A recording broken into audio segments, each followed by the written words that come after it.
All right, you guys, so this is going to be chapter 1, section 1. So the very first video for the trig chapter now. If you have questions on anything, make sure you always reach out, email me, or we can set up a Zoom, go over anything. Otherwise, make sure you just watch this video, and then you'll have the next 2 days to work on the book problems. You also have a worksheet and then 2 IXL as well, because we have 3 days to do it. And then hopefully we'll be back at school on Monday, and then we can do section 2 in person. But here's section 1 with everything online, okay? All right, so to start off, also remember the PowerPoints are up on Schoology, so if you're having problems reading this, I know it is kind of far away, but I want you guys to be able to see the PowerPoint and the whiteboard. But remember, all the PowerPoints are on Schoology, so you can always download those and then look at them while you're watching this video as well. Okay, so let's go ahead. Let me get all my stuff ready. I was ready.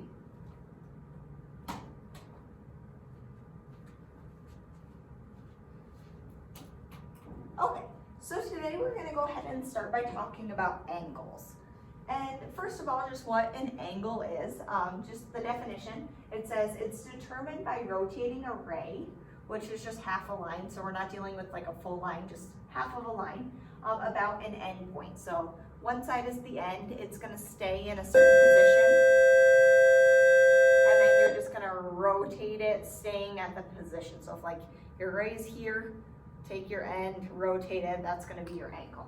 Okay, the initial ray, or the initial side, is the starting position of the ray, so where it starts at. And then your terminal side is going to be the position after you rotate it. So if you have this line right here, so this is our initial ray. Then once I take it and I rotate it, now I take it, my endpoint stays the same, but now I rotated it up here. This would be my terminal side. So this one's my initial, and the one after I move it is my terminal. And then it says the vertex is the end point of the ray. So this right here, the dot that you stay at, is your vertex. So yeah, so that looks just like this picture right here. So you can have an angle in any position, but the standard position is going to be if you have like the 4 quadrants, you start with your initial side on your x-axis and then you rotate from there. So that's mostly what we're going to be talking about, because most of our angles will be in standard position. So they would be, if we start on our 4 quadrants, we start here in quadrant 1, our initial side's just on that x-axis, okay? All right, so positive angles. An angle has a positive measurement when we make it by going counterclockwise. So if I start right here on my x-axis, okay, so here's my angle. If I rotate counterclockwise, this is going to be positive. So this is typically how we find our angles. We usually use positive ones. So you're going to go counterclockwise. Okay, and you can think about it how like the quadrants are numbered 1, 2, 3, and then this is quadrant 4. So you go from quadrant 1 to 2 to 3 to 4. So it is counterclockwise, but it does go in order in terms of how the quadrants are numbered. So if you go from here and you go this way, so now my angle's over here, this would be a positive angle. A negative angle would be if I go from here and I swing around this way, that would be a negative angle. So you can see in the picture, so the positive, we go counterclockwise, the negative, we go clockwise. All right, so radians. So first, before we kind of talk about radians, a couple more definitions. It says the measure of an angle is determined by the amount of rotation from the initial side to the terminal side. So to go from here on my initial side to here on my terminal side, this is going to be my measurement of my angle. And we typically, up until now, have always measured everything in degrees. So in geometry, you use degrees. Everything we've used has been degrees. But we're going to come up with another measurement. Same thing, it's just going to be called radians. So one way to measure angles is in radians.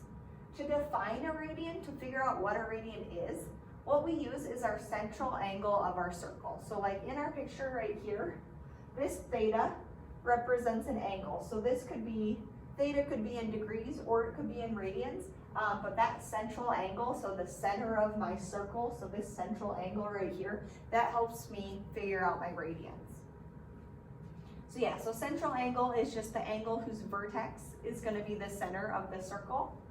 And now radians, it says, is the measure of a central angle, theta, that intercepts an arc, and the arc is going to be called S, that has an equal length to the radius of the circle.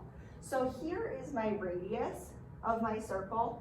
If I swing this, this would also be the same length. So here, my radius, this is my initial side.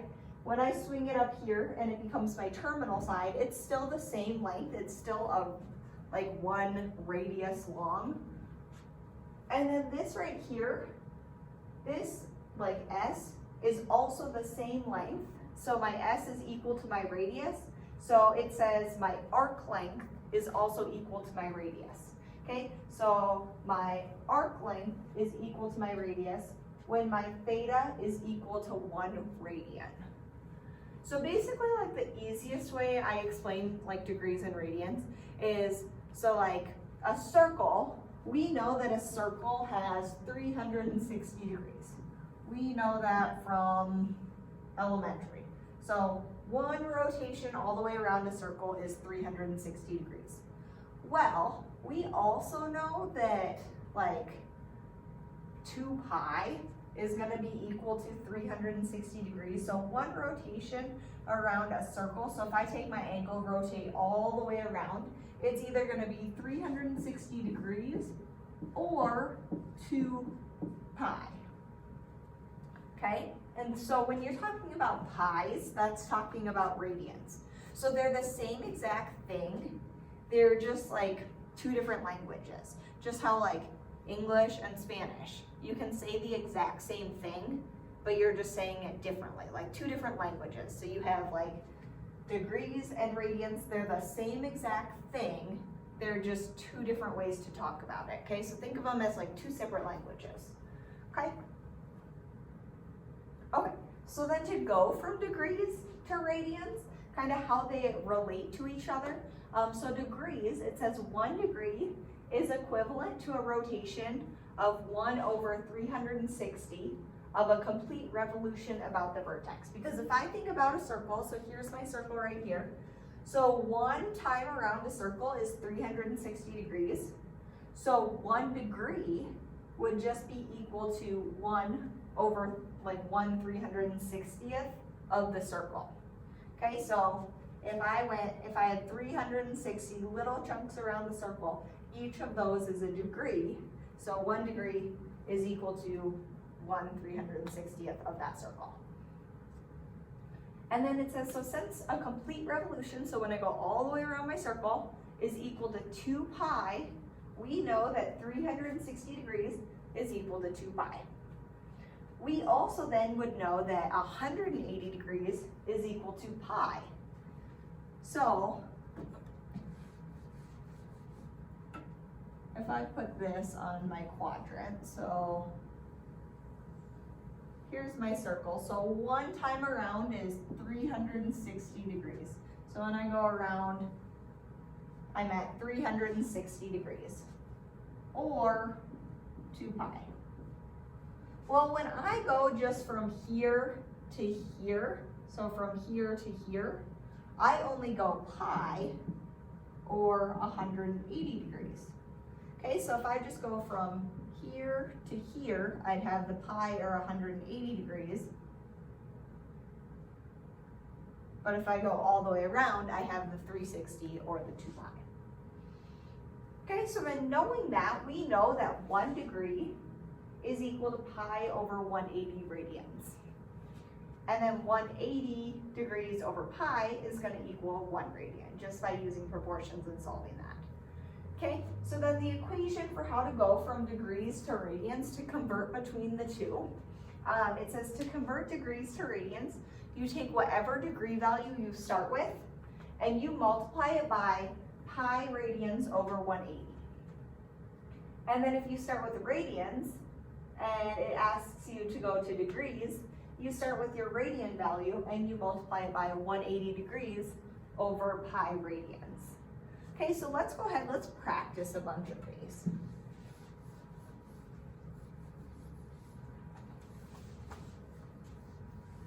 All right, so the first one, I have 135 degrees. So if I have 135 degrees, and I'm trying to go to radians, so since I start with degrees, I want to go ahead, I start with my degree, and then I multiply by pi radian over 180 degrees. So I'm going to multiply this by pi radians over 180 degrees. And I can say it's 135 degrees over 1. So now, when you multiply this, your degree should cancel. Your answer should no longer have a degree sign in it because we're talking about radians. So if I multiply this, I'd have my degrees are going to cancel each other. So I'd have 135 pi radians over 180. And then from here, let's see.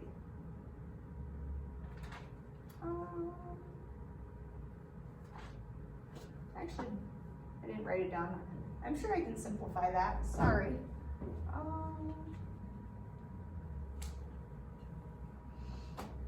So if I take 135 divided by 180, oh, that's going to give me 3/4. So I'd have 3/4 pi radians. So my answer when I go from degrees to radians, so 135 degrees is equal to 3/4 pi, and then radians is my unit of measure, just like the degree sign is your unit of measure. So if I were to think where like 135 degrees is on this circle, so if this is 180, this is 360 or 0, because I also start here, then I know that this would be 90 up here. So in between 90 and 180 is going to be my 135. So that's going to be just like right in the middle. So here I am at 135 degrees, right here. So I went from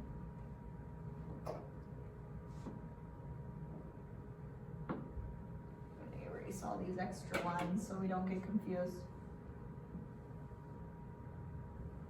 So I went from here to here, so to the 135 degrees, and then also it says I'm 3/4 pi. Well, if this is pi, this makes sense that it's 3/4 pi because I'd be at 1/4, 2/4, 3/4. So it makes sense that those are the same exact number. So I'm at 3/4 pi, and then radians is my measure. Okay, so 135 degrees and 3/4 pi are the same exact thing. Okay? All right, so then let's do the next one. So I have 540 degrees.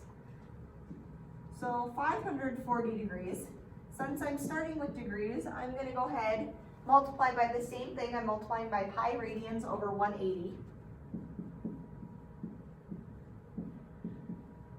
So then if I multiply just straight across, my degrees cancel each other. So I'd have 540 pi radians over 180. And then the 540 over the 180, that's going to simplify out to be 3. So I'd have 3 pi radians.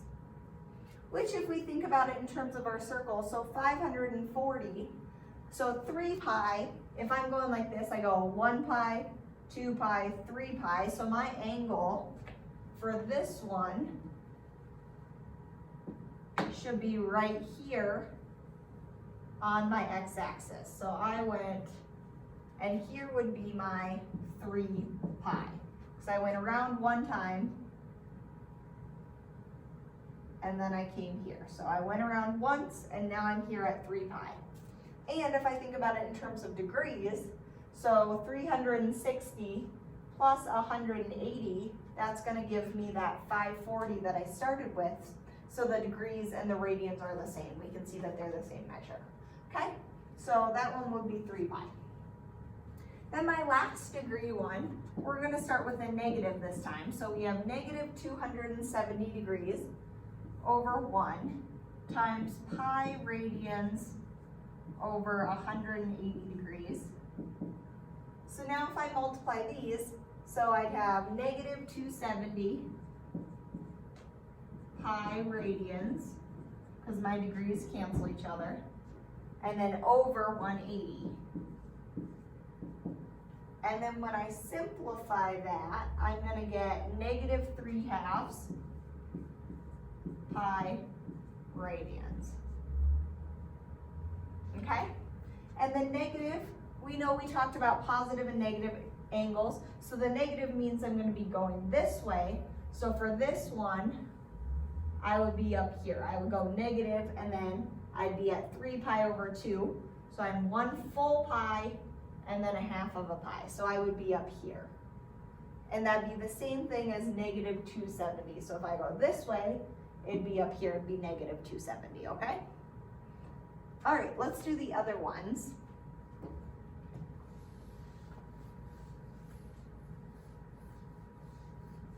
Okay, so if I start, this time I have negative pi over 2 radians.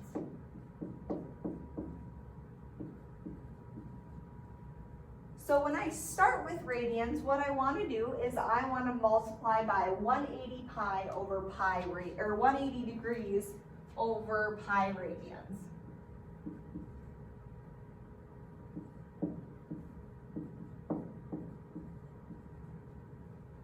Okay, so in this case, just like how the degrees kept canceling out in the last examples, well, this time the radians are going to cancel each other, so that I'm going to end up with an answer that's in degrees.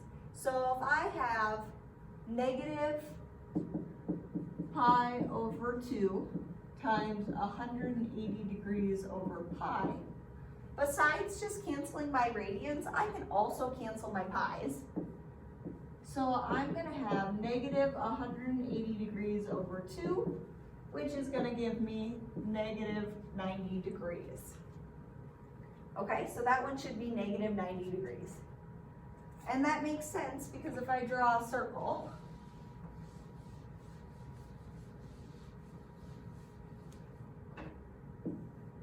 so here I start with my angle right here on my x-axis. It's negative, so I'm going to go ahead and go down. And it said I'm going down to negative pi over 2 or negative 90 degrees. So this would be negative 90 degrees or negative pi over 2. Those are the same thing, okay? Because if we were here, this would be pi, so this has to be pi over 2 down here, okay? And then one other thing to point out, your answer when you're in degrees should never have pi in it. Your pi's will always cancel along with your radian measurement, so you should never have an answer for degrees with pi in it, okay? All right, let's do the next one. This one's 9 pi over 2 radians. So I'm going to multiply by 180 degrees over pi radians. So now I can go ahead and cancel some things. So my pi and my radians both cancel. So I have 9/2 times 180 over 1. And that 180 still has the degree sign. So this is going to give me 810 degrees as my answer. All right, and then the very last one, this one just says 2 radians. There's no pi or anything with this. So if I just have 2 radians, because it does say radians, I'm starting with radians, so I'm going to use the same formula. So I multiply by 180 degrees over pi radians. Well, I know I can cancel my radians. So I'd have 2 over 1 times 180 degrees over pi, which is just going to give me 360 degrees over pi, which, if I were to type that into my graphing calculator, I'd have 114.59 degrees. Okay, so some of them aren't going to be nice numbers that just fall nicely on our circle, but that's still a number. We would still know where that is. So if this is 90, it'd be a little past 90. So we could say it's right here is 114.59 degrees. So you can always have like weird numbers come out. So if you ever start with just radians, not pi radians, then use the pi button in your calculator at the end to actually solve for what the angle would be, okay, to figure out what that degree of that angle would be. Okay. All right, so then acute and obtuse angles. So an acute angle, this is going to be an angle between 0 and pi over 2, or between 0 and 90 degrees, okay? Mostly what we're going to be seeing after these first couple sections, we're going to use radians all year. So it's good to get used to thinking about them as between 0 and pi over 2. But here I do have some pictures. So here's would be an acute angle. So it's at 30 in this picture, but any angle that's between 0 and 90 degrees is going to be an acute angle. Then a right angle, that would be one that's just at pi over 2 or 90 degrees. You know that that's a right angle. Our obtuse angles are going to be angles that are between pi over 2 and pi, or anywhere between 90 degrees and 180. So something like this picture over here. Then we also have straight angles. So this would just be when you're at pi or at 180 degrees, so just a straight line. And then a full revolution would be if you take your angle, you go one time around, and then you land right on top of it. That would be a full revolution. So that would be equal to 2 pi or the 360 degrees. So if you take your angle, rotate it completely around the circle, stops at the same point, that would be a full revolution. Okay, so those are different types of angles. Okay, so coterminal angles, what these are, it says angles that have the same terminal side. So remember, the terminal side is the side where you stop. So your initial's where you start, and then wherever you move it and it stops, that's your terminal side. So we could have multiple angles that have the same side, but we could call them different things.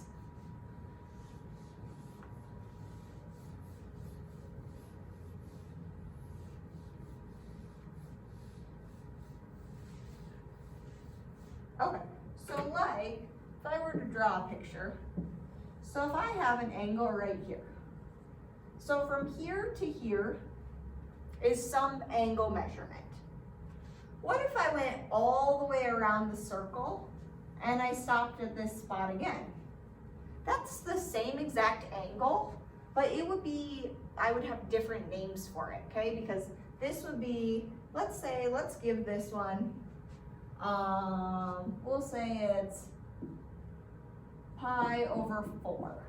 Okay, so like right in the middle, so here's pi over 2, this is 0, I went up, it's not completely at pi over 4. So here I am at pi over 4. If I were to go all the way around my circle once, I would have 2 pi, and then I would also have this pi over 4 with it. So this angle, I could say it's pi over 4, or it's 2 pi plus pi over 4, which would give me 5 pi over 4. So the angle pi over 4 and 5 pi over 4, those look the exact same. Like the drawing of them is the exact same. Those are the same angle. What if I went this way and I went around this way? I could draw an angle that way, but now I have a negative answer. Sorry, I didn't start up there. I would start at my initial side right here, okay? And then I would come around the negative way. So this angle, if it's the negative one, I would say it's negative 3 pi over 4. Sorry, hold on. Okay, so 2 pi plus pi over 4. Sorry, I'm giving you wrong numbers. So I know if I convert 2 pi in terms of pi over 4, it'd be, why is this hard? 8 pi over 4. So if I have 8 pi over 4, that's the same thing as 2 pi. So then 8 pi over 4 plus pi over 4, I'd have 9 pi over 4. Sorry, I didn't mean to mess that up. Okay, so the first time I had pi over 4, then when I went all the way around the circle and then back up, I'd be at 9 pi over 4. And then this one, if I'm going to rotate backwards for my negative, so right here, I'd have like negative pi plus a negative pi over 2 plus another negative pi over 4.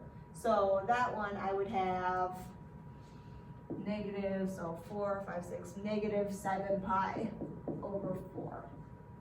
Okay, so all of these, so negative 7 pi over 4, the pi over 4, and the 9 pi over 4, those all correspond to the exact same angle. So what those are the coterminal angles, so angles that have the same terminal sides.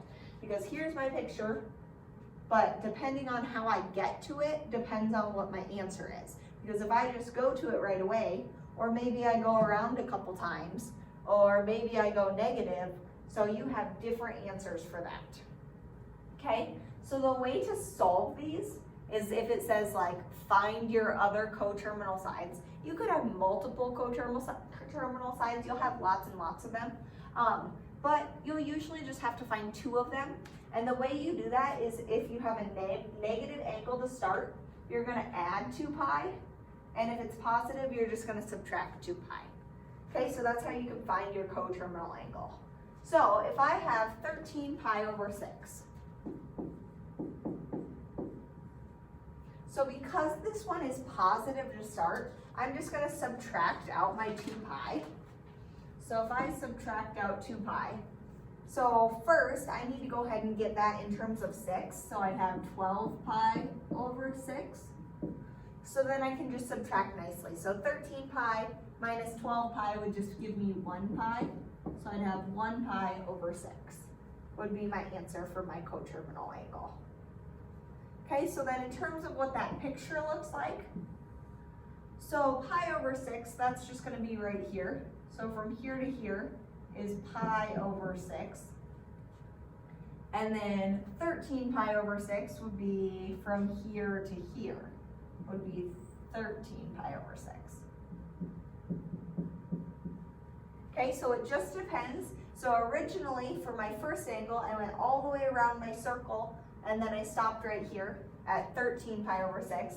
And so if I'm trying to find my coterminal angle, my angle that would be the same, and your coterminal angle is going to be like the simplest angle, okay? Because pi over 6 is simpler than 13 pi over 6 because I don't go around my circle a bunch of times.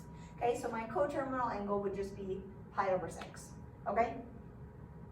Now let's do 3 pi over 4. So because it's positive to start, I'm going to subtract 2 pi. And if I'm in terms of 4, we can do 8 pi over 4. So 3 minus 8 is going to give me, so negative 5 pi over 4. So now if I were to draw this one,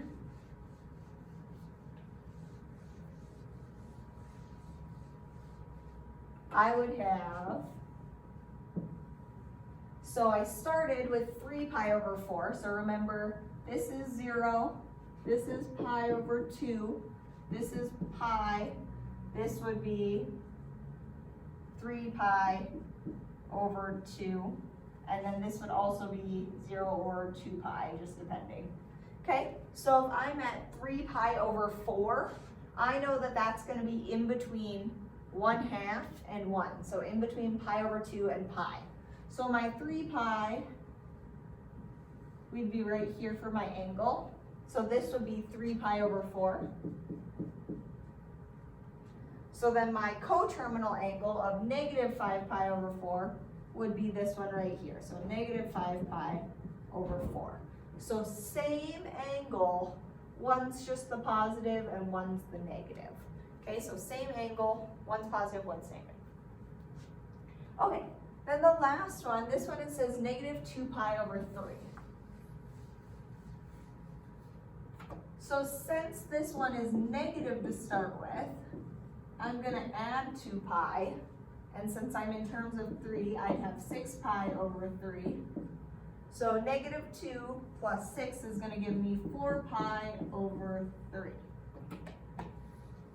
So now, if I were to draw this one, so since it's negative, I'm going to swing clockwise. So I'm going to start here at my x-axis and I'm going to go down. So negative 2 pi. So if we were to think, so from here to here is pi. So if I wanted to divide this into thirds, I'd have like 1/3, 2/3. So approximately right here, this would be negative 2 pi over 3. Okay, if I take 1/3, 2/3, 3/3.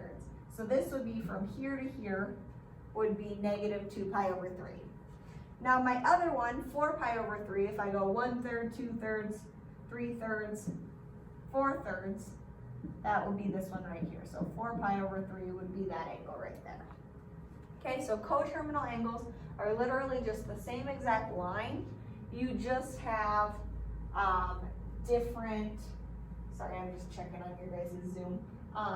You just have different things, different measurements for them. So same exact angle, just different names depending on if you go around the circle multiple times, or if you have the positive, or if you have the negative, whatever's going on. Okay. So then reference angles.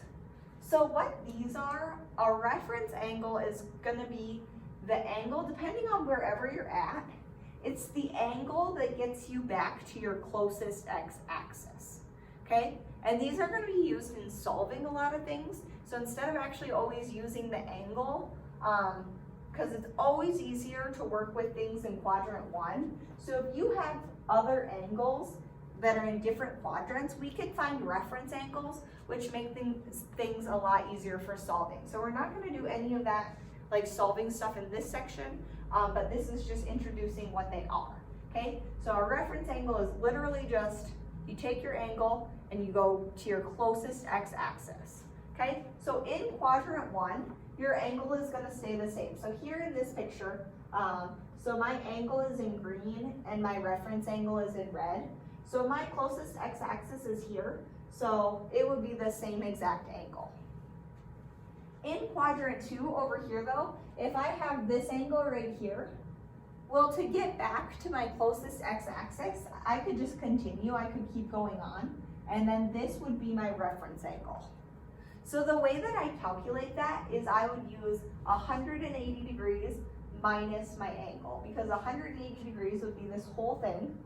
And then if I subtract out my angle right here, this would leave me with just my reference angle. Okay, so if I take 180 degrees, subtract out this part, it leaves you with just that reference angle. And again, you can see it in degrees or radians. So instead of 180 degrees, it might be pi minus whatever your angle is in radians. Okay, so same thing whether it's in radians or degrees. You can convert all of these formulas because we know 180 degrees is the same as pi and 360 is the same as 2 pi. Okay? So quadrant 3, so if I have an angle that goes all the way down to quadrant 3, well, to get back to my closest x-axis, I want to go back up and use the x-axis like on the negative side. Okay, so I would go back up. So the way I would figure out that formula is I would take my equation, so my equation would be I would take my angle and subtract 180 degrees from it. Okay, so here's my full angle. If I subtract out 180 degrees, that would be this part right here. Well, that would leave me with just my reference angle. Okay, so I know that quadrant 2 and quadrant 3, the equations look similar, but make sure you have them in the right order. Okay, so quadrant 2 is 180 minus your angle. This one is your angle minus 180. Okay? And then the last one, so if you're in quadrant 4, so if we have an angle all the way around, to get back to our closest x-axis would be continuing our angle right here.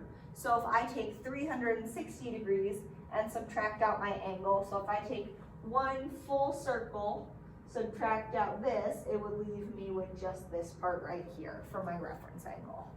Okay? And then here's just a little guide for you. So if your angle falls between 0 and 90, you're obviously going to be in quadrant 1. So if your angle is between 90 and 180, you're going to be in quadrant 2. If it's between 180 and 270, you'll be in quadrant 3. And then 270 and 360, you'll be in quadrant 4. So I know we should be familiar with like quadrant 1 and 2, but some of the numbers down here, it's like, I don't always expect you to remember what number is in what quadrant, okay? So if you first figure out what quadrant you're in, and then from there, figure out what formula to use, and then plug it in to find your reference angle, okay? Okay, complementary and supplementary angles. So a complementary angle is going to be when you have two angles that are going to add up to pi over 2 or 90 degrees. So you're given two different angles, you add them up. If those two angles add up and make you like a right angle, if they add up to 90 degrees or pi over 2, you have a complementary angle. If you take two angles and add them up and they add up to pi or 180 degrees, they're called supplementary angles. So complementary would be something like this. So you have one angle here, they add up and give you 90 degrees, that's complementary. If you have one angle here and one angle here, when you add those up, they give you 180, that will be supplementary, okay? So then we actually can kind of solve with these. So it says, find your complementary angles. So it says 2 pi over 5. So I'm trying to find what angle I can add with that that's gonna add up to the 90 degrees or the pi over 2, because I'm trying to find my complementary angle.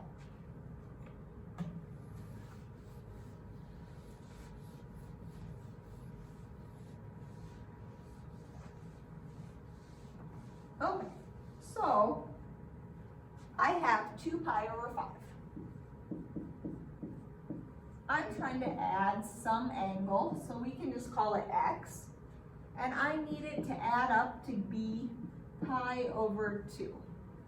And because it started with radians, I'm going to use radians right here. So I'm going to use the pi over 2. I'm not going to use degrees. I don't need to convert them to degrees. I can just do it all with radians. Okay? So if I have pi over 2, and then the 2 pi over 5, and then the x, I'm just trying to solve for x. So I can subtract my 2 pi over 5.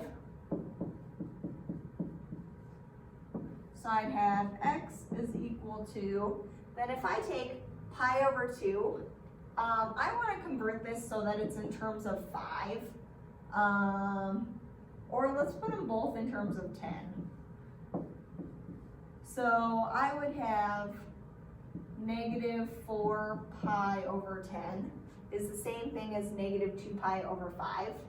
And then over here, 5 pi over 10 is the same thing as pi over 2.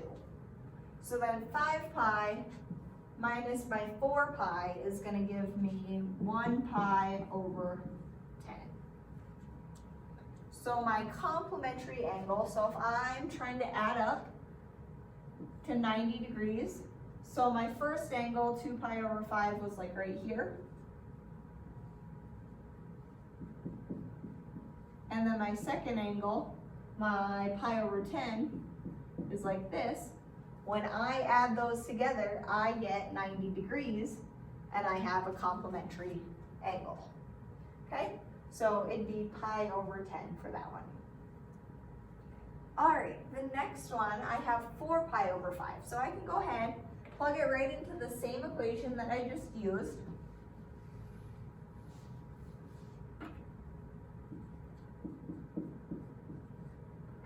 All right, so I can go ahead and subtract over my 4 pi over 5.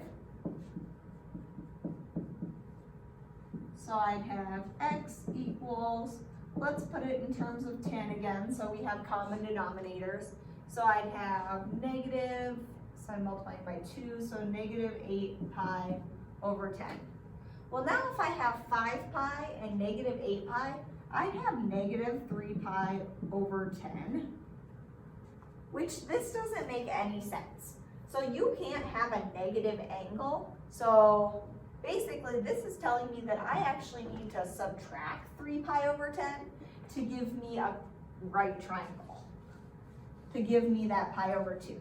Because my 4 pi over 5, So I know that this is pi. So from here to here, so this is about 4 pi over 5. So this is already bigger than a complementary angle. It's already bigger than the 90 degrees. So I know that this one would not have, like, I can't make it a complementary angle. So it's not gonna have like another angle. So basically when it came out with the negative, it's just saying that I would have to subtract. So to go from here back to here, I would have to subtract 3 pi over 10, and then I would have that right angle. Okay, so sometimes you're not going to have complementary angles, because if you started an angle that's obtuse, that's already bigger than 90 degrees or pi over 2, you know that you can't add anything to it to get you to 90 degrees. Okay? All right, let's go ahead and do supplementary angles. So this time we'll start with 2 pi over 5.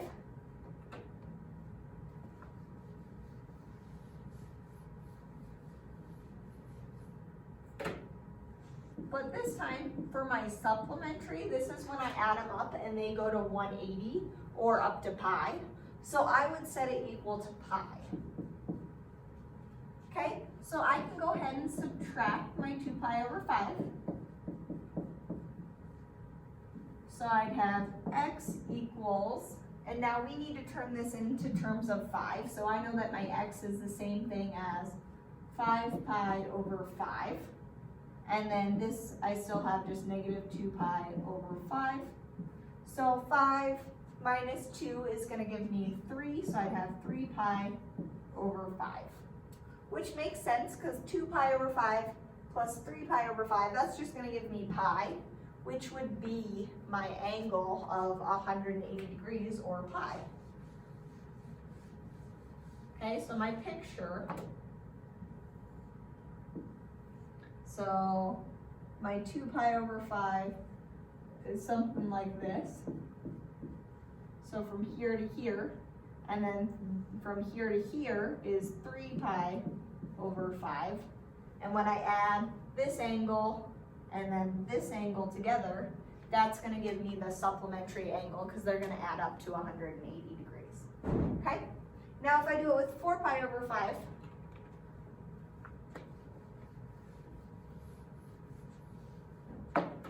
I have 4 pi over 5. So again, I'm just solving, so I can subtract my 4 pi over 5, subtract my 4 pi over 5. So I'd have x equals, so 5 pi minus 4 pi is going to give me 1 pi over 5. Okay, so this one, to get a supplementary angle, I would have to add 4 pi over 5 plus pi over 5 to give me pi. Okay? All right, you guys, so that is it for section 1. Make sure you reach out. Let me know if you have any questions or if you're confused on anything.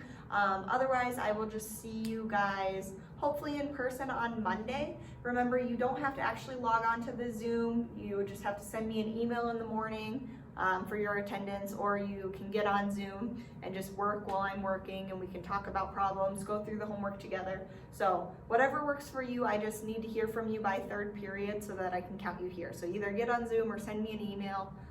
Obviously, if you have questions, get on Zoom, okay? But all right, thanks guys.